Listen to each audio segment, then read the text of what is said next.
Assalamualaikum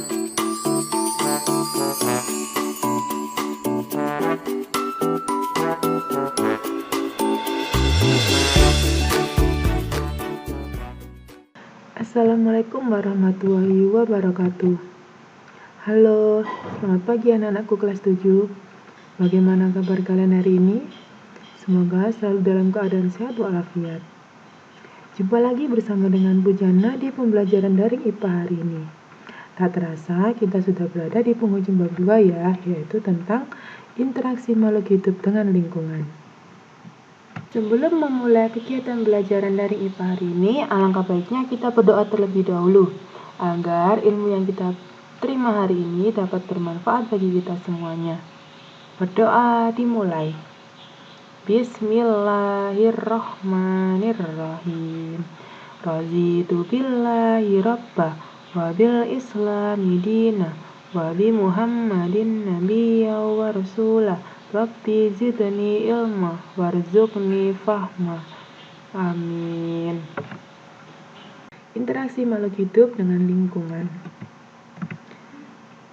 Jadi sebelumnya kita sudah mempelajari tentang komponen biotik dan komponen abiotik serta ekosistem. Kemudian selanjutnya kita sudah mempelajari tentang rantai makanan, jaring-jaring makanan, dan piramida makanan. Nah, untuk pertemuan kali ini kita akan mempelajari tentang simbiosis. Jadi dibuka LKS-nya di halaman 17 hingga 18. Baik anak-anak, kita akan mempelajari tentang simbiosis. Pernah nggak sih kalian melihat kupu-kupu yang hinggap di bunga?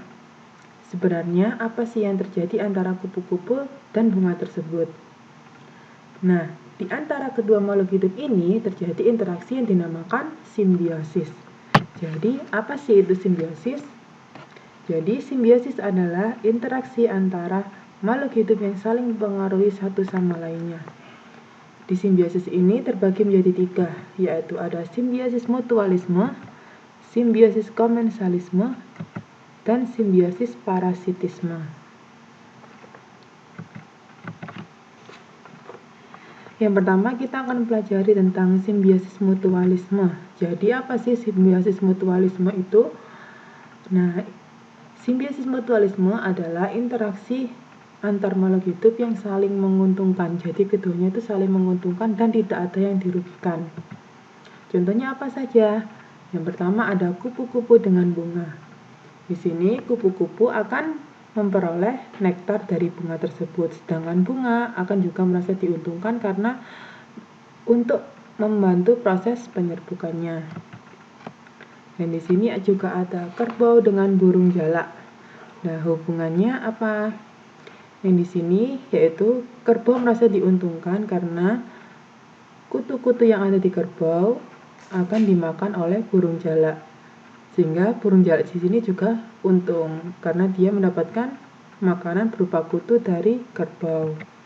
Sedangkan untuk lebah dengan bunga ini hampir sama dengan kupu-kupu, yaitu lebah akan memperoleh nektar dari bunga, sedangkan bunga juga diuntungkan karena dia akan terbantu proses penyerbukannya. Selanjutnya yaitu simbiosis komensalisme. Simbiosis komensalisme merupakan interaksi antara makhluk hidup yang satu untung dan yang lainnya tidak dirugikan. Contohnya, anggrek dengan inangnya. Anggrek akan melekat pada pohon yang dengan tujuan untuk mendapatkan air, sinar matahari, dan senyawa lainnya untuk melaksanakan proses fotosintesis. Dalam hal ini, anggrek akan mengalami keuntungan. Akan tetapi tidak memiliki pengaruh yang buruk bagi tanaman inangnya.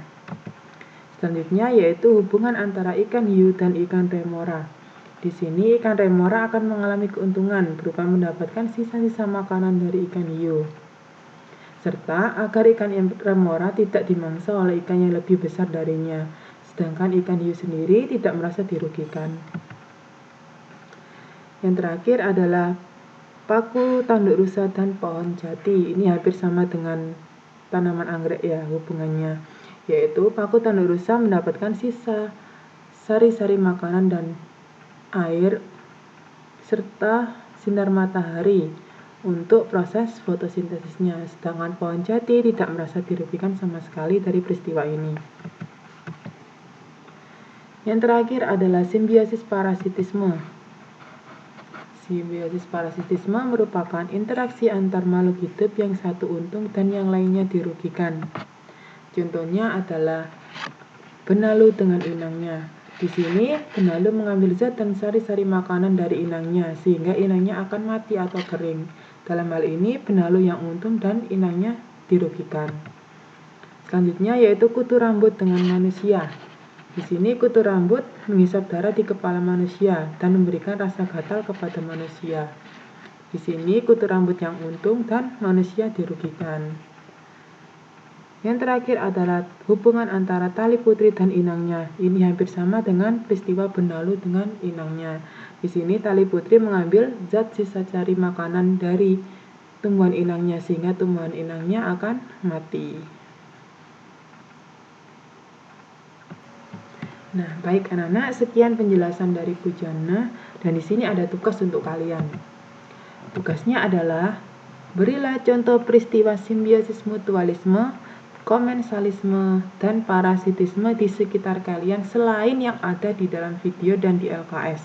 Masing-masing kalian menyebutkan minimal 3 contoh. Tugas ditulis di buku tulis IPA dan dikumpulkan di link yang sudah disediakan oleh Bu Jana. Sekian pembelajaran daring IPA hari ini.